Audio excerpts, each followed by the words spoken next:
Good morning. I was reading a book a few days ago, and the book described the love of God in a way that I had never considered before. The writer said that the love of God, that God possesses an aggressive love for us. Aggressive.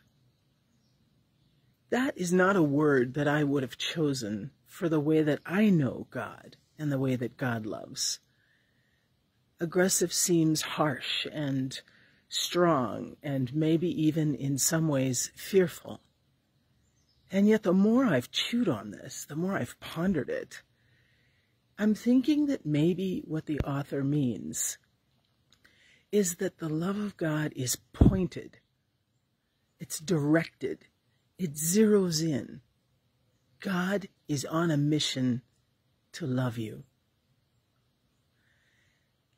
We've done ourselves as human beings such a disservice at times through the artwork that we've painted, chiseled, used in glass over the centuries, where an artist takes this idea or this concept of the divine, who is all spirit, and tries to encapsulate and translate this spirit God into something hard and fast that we can gaze on with our eyes and hold in our hands. I think that's why we're instructed or encouraged not to have false gods, not to have idols, because in a way we get stuck on that image of God that we were given. But I think in the concept of the way that God loves, we may have done ourselves the greatest disservice.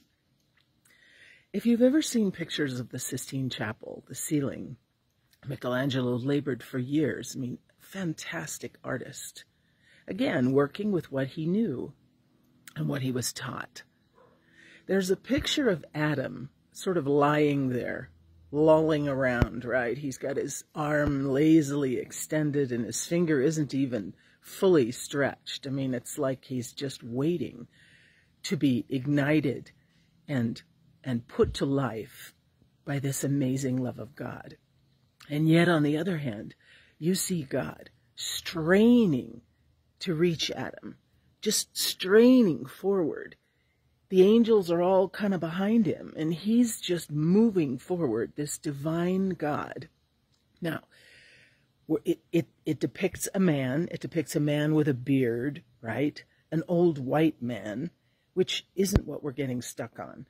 We're looking at this God who is reaching for Adam in a way that Adam has never experienced before. Often we think that God is just like carefree upstairs on a cloud, really not totally concerned about the chaos down here in earth, and that we are just sort of, God haphazardly loves us, right? Oh, I'm busy over here, and there's a war over here, and there's a pandemic over here, but oh, that's right, you need some love, here's some love. I don't think it's that way. I don't think there's anything haphazard about the love of God. Sorta, kinda, maybe sort of, woulda, shoulda, nothing, none of that. God is laser focused on loving you. God is on a mission. And I think the description that this author uses about an aggressive love is something that, like, takes us aback a little, makes us stop in our tracks. It's such a foreign image for the love of God that we've been given before in our lives. And I think that's the reason the author used the word.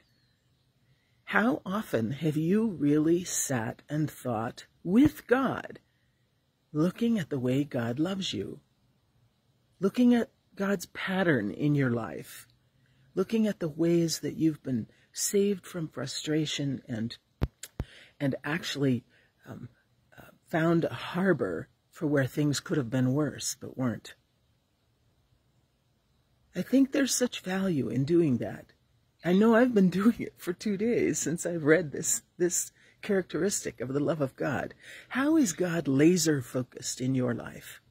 How has God just been dogged about not letting you go and not letting you succumb to the difficulties in your life. And the point is, have we leaned on this type of love?